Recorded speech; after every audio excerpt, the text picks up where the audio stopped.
Hi all, my name is Maria. I'm a face yoga teacher, an Ayurvedic practitioner, and a co-founder of Magical Medicine.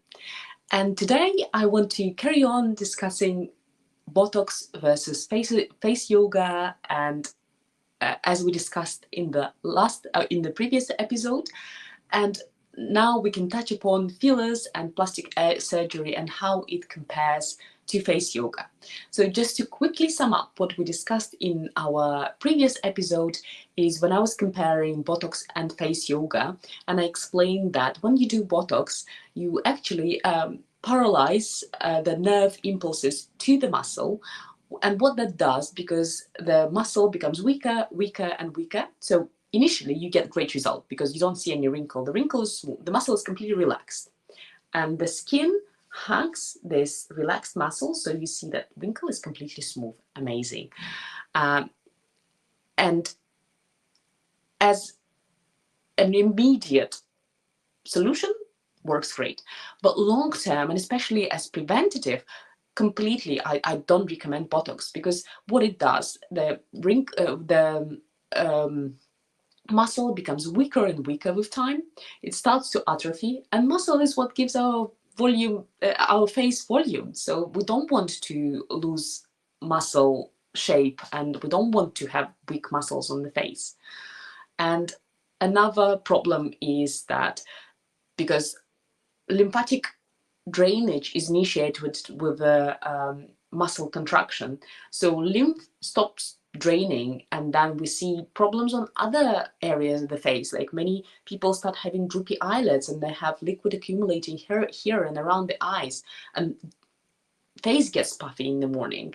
And in general, the toxins are not removed properly from the facial area, and it's actually dangerous because that's where our brain is located. We don't want toxins sitting there. And another problem is that the blood flow is also paralyzed, because the blood flow comes with contraction of the muscles. So in order to nourish our skin properly, we need the muscles to contract. We need to engage into some sort of exercises and some sort of movement or massages on the face in order to draw blood circulation with oxygen and nutrition to the face. And that stops happening because the muscle is paralyzed.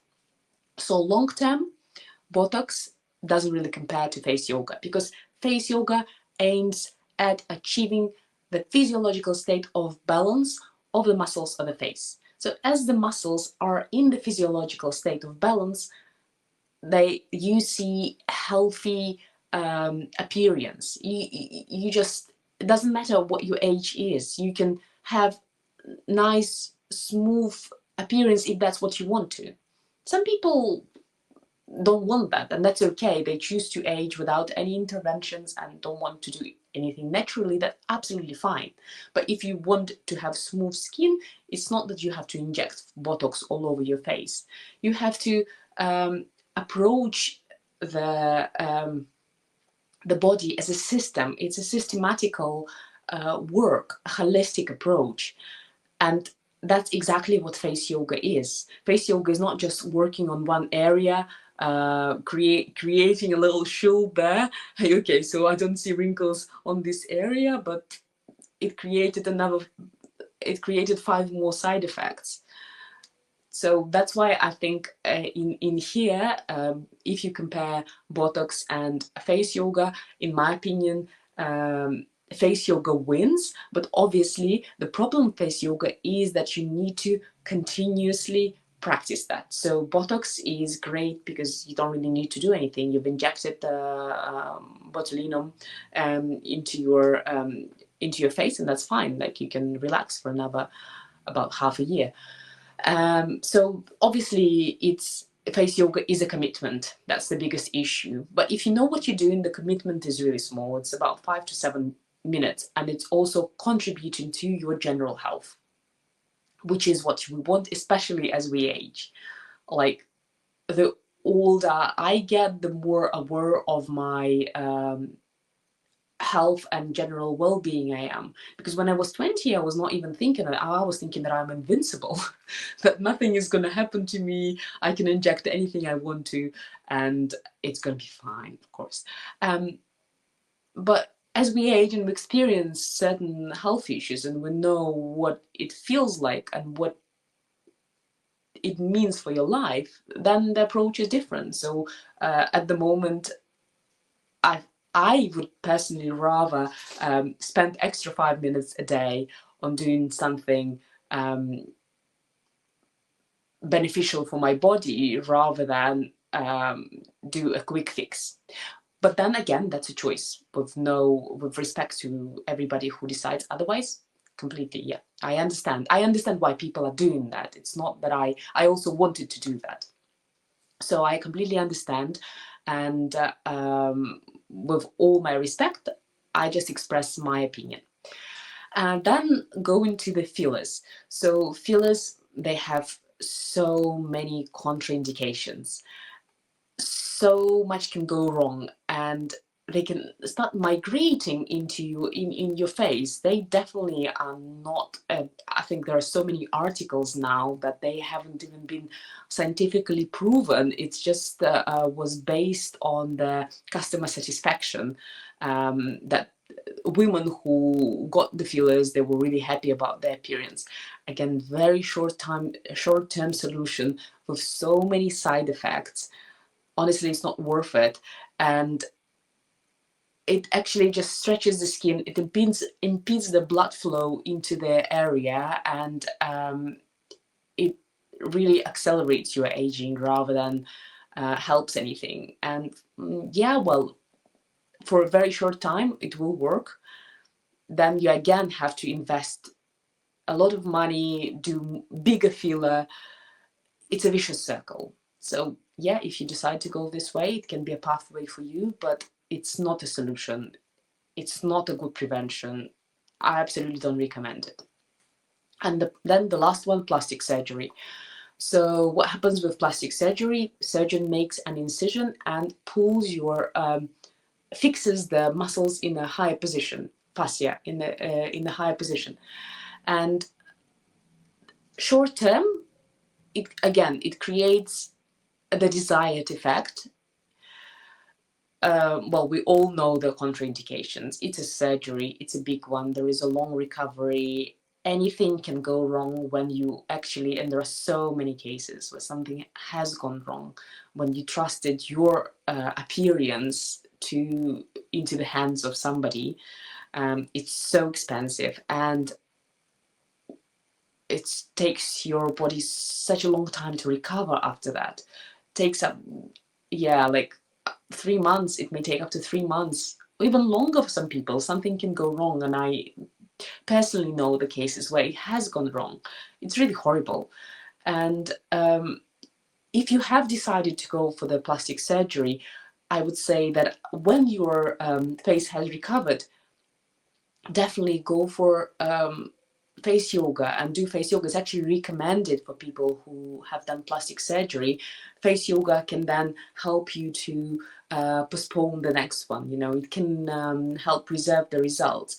Because, for example, if you have done the facial surgery, but you haven't addressed the root cause of the problem, like for example, you have really bad posture, what happens then? You know, you will still have a double chin, you will not have a youthful jawline.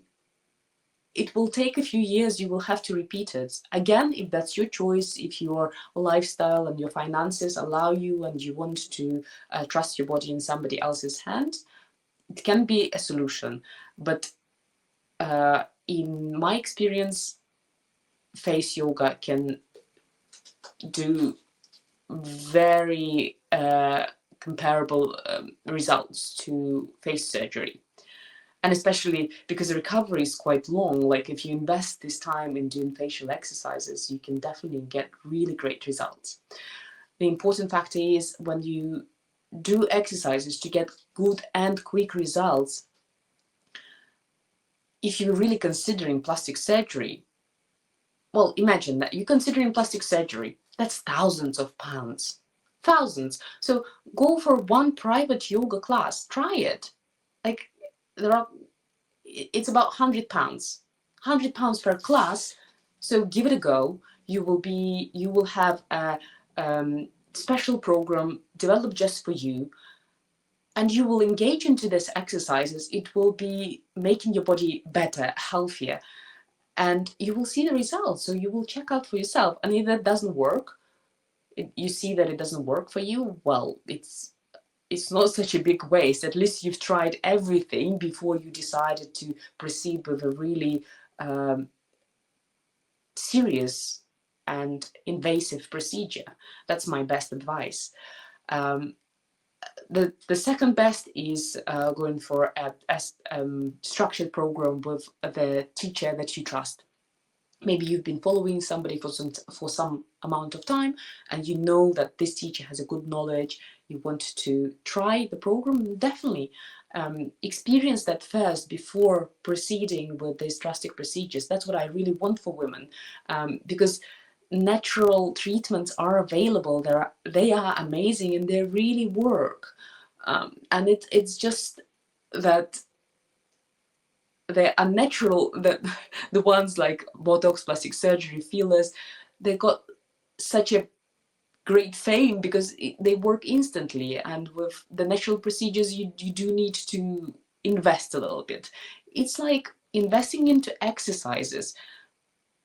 You can, if you go to gym and you go once, you're not gonna straight away, you will feel that there is some kind of, you may feel some soreness in the muscles, but you're not going to be completely changing your body shape in one class.